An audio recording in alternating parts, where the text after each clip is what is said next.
DJT stock, is this the right time to buy? I'm going to answer everything around that in this short 1-minute video, so watch till the end. Trump Media stock, or Trump Media and Technology stock, has been sitting at $30.63, like 0.4% down for the day.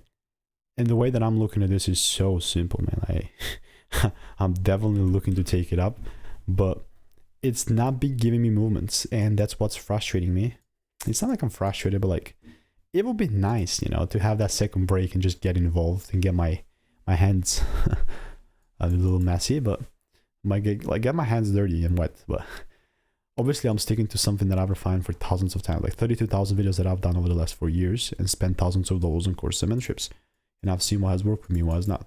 With DJT itself, if I see this, like I got on this double break, now if I see a second break for the time here being here, oh, then you better know that I'll continue buying here. So if that's how DJT looks like. If you want to learn the strategy for free, click the first link in the description, and I'll see you in the next one.